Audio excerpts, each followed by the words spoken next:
So, let's begin. In this explainer, we're going to dive into something that's not just an idea, it's really an experience. We're looking at a single letter from the Qur'an that represents a profound spiritual event, the moment truth knocks on the door of our inner world. أعوذ بالله من الشيطان الرجيم بسم الله الرحمن الرحيم, which means, I seek refuge in God from the accursed Satan, in the name of God, the most compassionate, the most merciful. And with that, let's begin. And just so you know, the insights we're about to explore here are based on some really wonderful material compiled by Mir Ali Shah for Living the Wisdom of the Qur'an. Okay, so let's dive in. Our journey starts in a pretty unusual place, not with a word or even a concept, but with a sound, a feeling. We're talking about a single letter that acts like a kind of pressure, one that carries the sheer weight of revelation. And this right here is the key.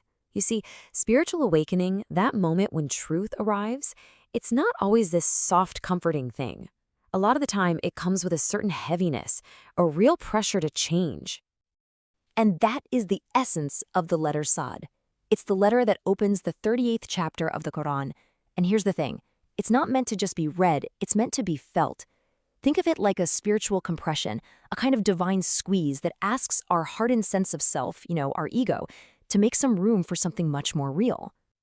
Okay, so now let's actually see how the Qur'an itself describes the reaction to this pressure. We'll start by looking at the story on the outside, the historical event. So the chapter kicks off with this mysterious, pressure-filled letter, Sād. And right after that, it takes an oath by the Qur'an itself, describing it as full of remembrance. This isn't about learning something new.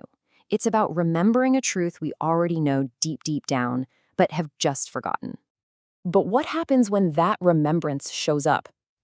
Well, the immediate reaction the Qur'an describes is denial, and it's rooted in two really powerful forces. ዒzzah, which is this kind of arrogant pride, and shiqāq, a deep-seated opposition that literally splits a person away from the truth. And you can see how the resistance becomes personal and fast. The person bringing the message is just dismissed, right? Not with some kind of counter-argument, but with an accusation. It's this classic move, discredit the messenger so you can avoid dealing with the message. And right here, this is it. This is the core of their disbelief. The idea of one single unifying reality, one God, it's seen as not just wrong, but strange. It's so completely foreign to their whole way of life that it just seems bizarre. So you have to ask, what was really going on back in 7th century Mecca? I mean, as classical commentators explain, this was never really an intellectual debate. The message of unity, of one God, threatened their entire social and political pyramid. It was all about status, power, and tribal hierarchy. So their denial, it wasn't a philosophical stance. It was really a desperate act of self-preservation. And that brings us to the most important question of all. Is this just some ancient story about the Quraysh tribe, or is it possible these verses are holding up a mirror right now to the landscape of our own hearts?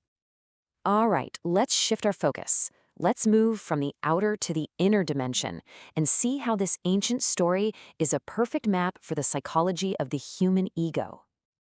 Just look at this parallel. It's pretty incredible. The outer resistance of the Meccan leaders, which was all driven by a fear of losing their status, is a perfect mirror image of our own inner ego's resistance. The moment a deep truth arrives that threatens the ego's control, what's its first defense? To call that truth strange or wrong, anything to protect its own little kingdom. The great mystic Rumi just puts it so beautifully. He says, when pride takes the throne, every messenger looks like a magician. Think about that. When our own pride is in charge, any guidance, any call to a higher truth, it's going to look like a deception, a trick. Why? Because it threatens the king on that throne, our ego. So that brings us back to the pressure of Sāds. Why is it there? Well, Sufi masters like al-Kubra explain its spiritual purpose. That feeling of constriction, it's necessary. It's the divine act of squeezing the ego, the nafs, to create the space for the heart to finally breathe and expand. The pressure has to come before the release. Now, this is where it gets really fascinating. What's amazing is how this 1,400-year-old spiritual insight lines up almost perfectly with what modern psychology is telling us today. Okay, just look at this mapping. The Qur'an's idea of ዒzzah, that prideful refusal, is basically what modern psychologist Jonathan Haidt calls identity defense, when we reject facts that threaten how we see ourselves. And shiqāq, that deep opposition, that's what the educational theorist Jack Mezirow calls narrative disruption. We resist truths that force us to rewrite our whole life story. The accusation of being a magician, that is a textbook case of what Carl Jung called shadow projection. And that overall feeling of threat, it maps directly onto what neuroscience now calls status loss anxiety. The language is different, but the human reality, it's identical. So the main takeaway here is this. If spiritual guidance or a difficult truth feels heavy, it's not because the truth itself is a burden. It's because the part of us that it's challenging, our ego, is actually incredibly fragile and is terrified of its own dissolution. So where does all this leave us? Well, it leaves us with a gentle invitation. An invitation to stop fighting against that pressure and instead to learn how to soften in its presence.